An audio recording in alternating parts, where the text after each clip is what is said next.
Hello babe, welcome back to my channel. My name is TK Hlongwane. If you are new here, this is TK Hlongwane Beauty and Wellness. Thank you so much for joining us today. I hope you will like it and subscribe. What else can you do? If you can leave a comment about the topic of today, if you like our content or anything like that, I'd really appreciate your feedback. Today we're doing something exciting, something that is one of my great loves, if I can put it that way, or how I love my hobby, you know, something that I really enjoy, which is reading books. And I know that a lot of people out there who love reading books as well. So, or love reading. Do I say reading books or just reading? Doesn't matter.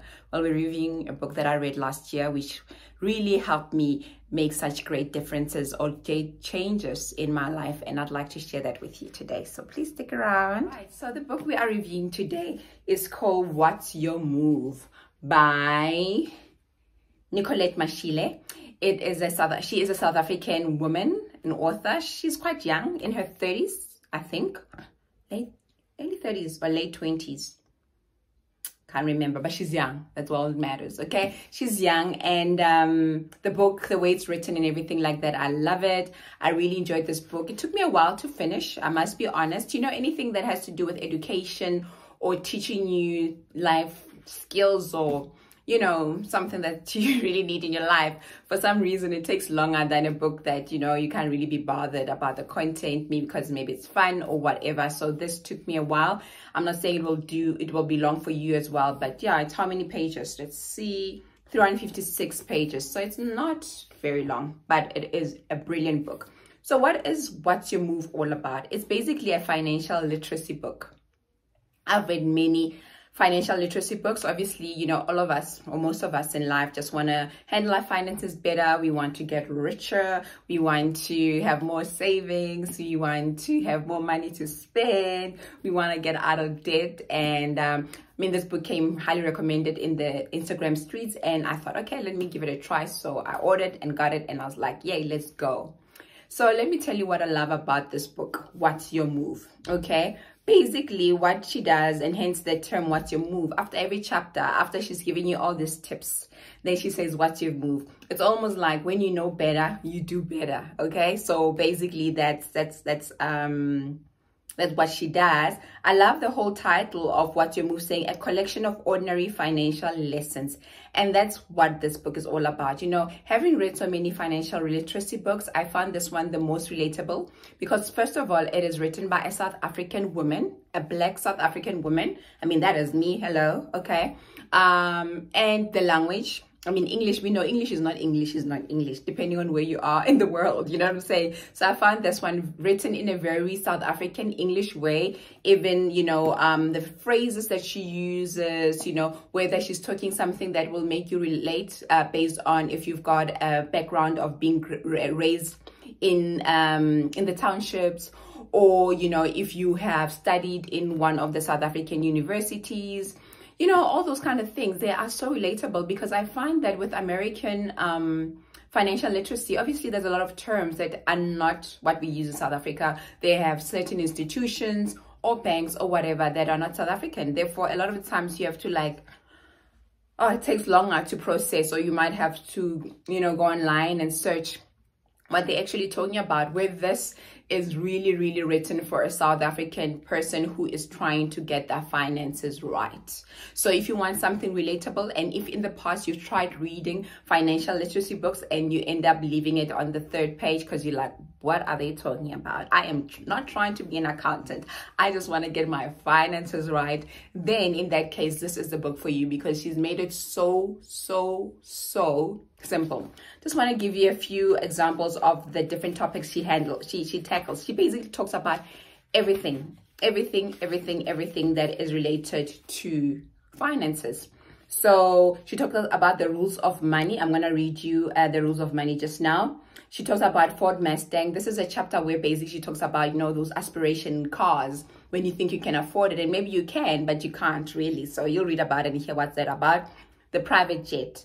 Then she talks about lessons from a jail cell, lessons from a hospital room. So that's more about your, what do you call it, hospital insurance or your medical aids and stuff like that. Paying off debt is the best investment.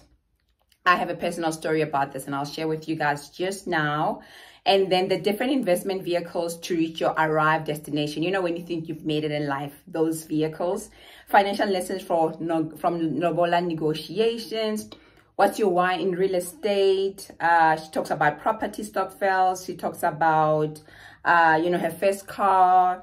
She talks about money and relationships. She talks about, you know, lessons she's learned from her father. Okay, so I'm going to read the rules of money that I think is very relatable. And she mentions a few books that I have to talk with money, like The Richest Man in Babylon. I've read that.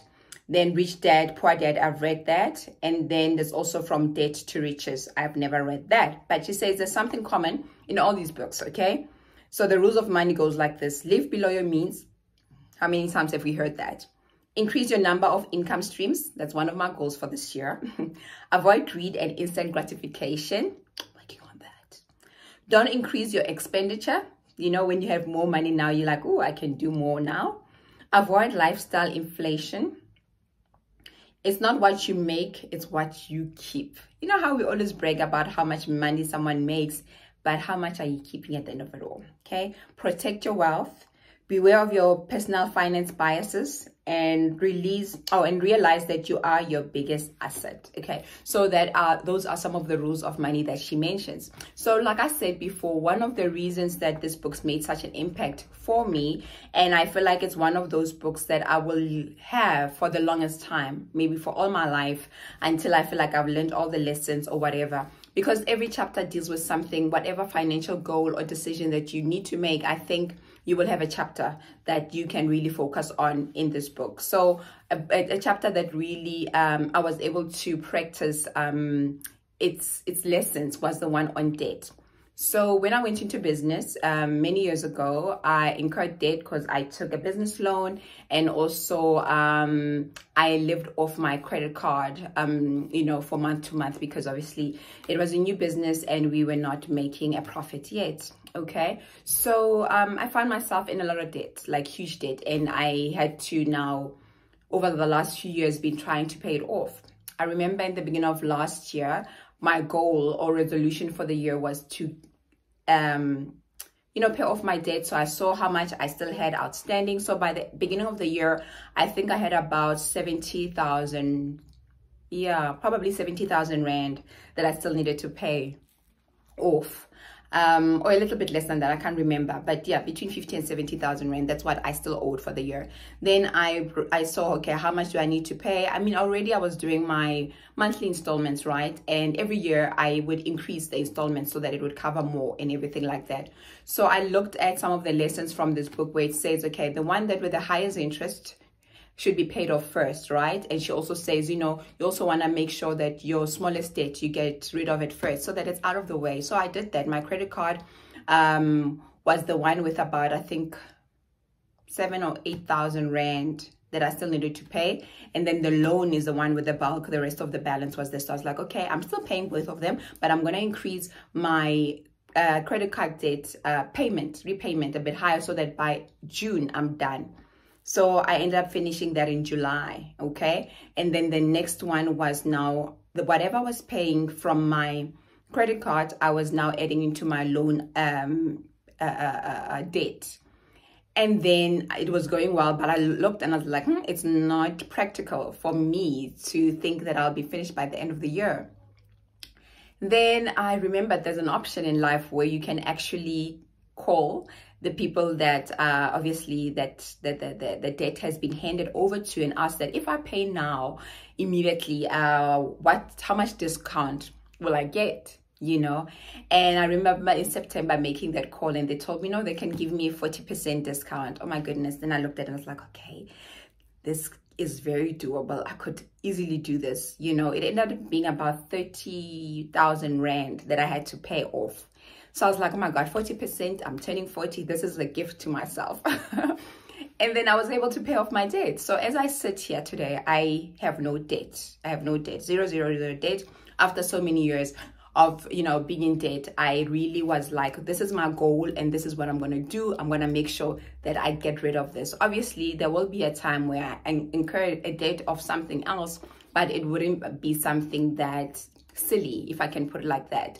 You know, a debt for a home, I think that makes more sense, you know, for assets and stuff like that. So this book, I told myself I'm going to see it as a book where I actually do whatever she says that I need to do, which is what's your move, you know. And let me see what else I picked up from this book that I think was really worth it. There's a phrase that she loves in the book, and she says it repeatedly. She says, idling money is bored money. Bored money is gone money. Sounds like a song, ne? Idling money is bored money. Bored money is gone money.